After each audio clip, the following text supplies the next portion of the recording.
My name is Douglas Burleson. My rank was Sonar Technician 2, E5. 6 months later, we went into the yards in San Francisco.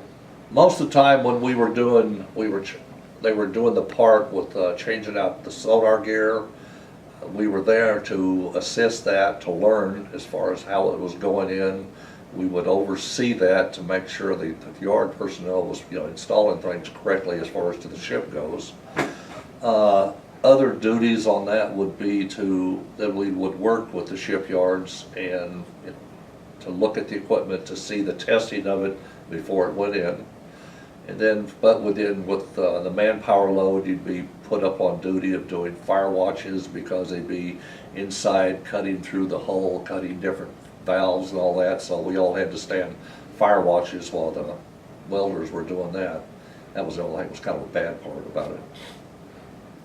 But that was the main thing, is just to ensure that the yard personnel were putting the equipment in, that it was working, and how to do it, where it was at, so we could learn off of that.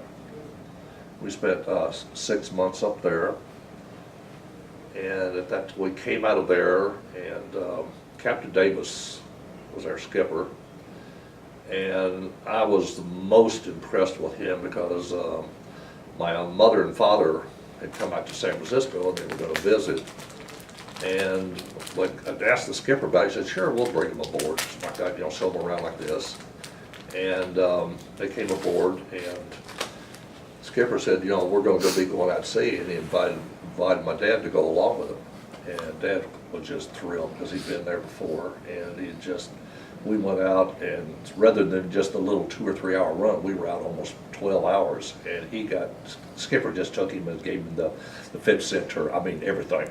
Took him under his wing, going to show him this, and we fired water slugs, and basically what that is, you go through the same procedure on the torpedo tubes where you load them they're full of water, you load them with air and shoot it out, and you get the same effect. And we got that, and he talked about that until he passed away.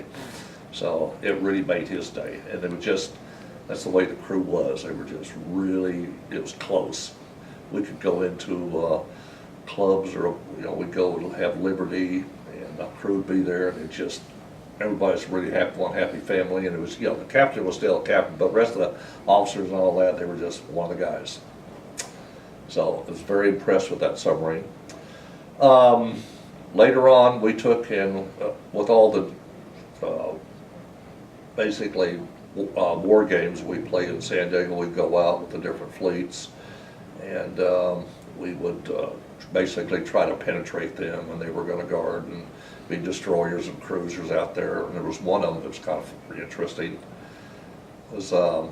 They kept telling us that there was no submarines around this wall of destroyers and cruisers, and the carrier was safe. Well, it just happened this, we pulled right alongside the carrier, fired a smoke grenade out through the launcher up on the carrier deck, and the skipper was on the periscope and told the port lookout on the aircraft carrier to square his hat.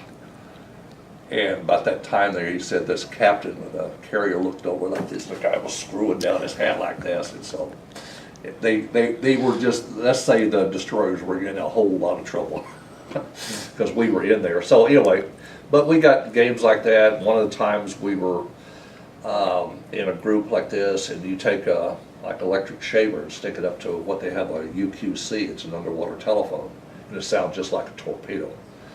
And all of a sudden we turn that thing on and put the electric shaver like this, people just scatter.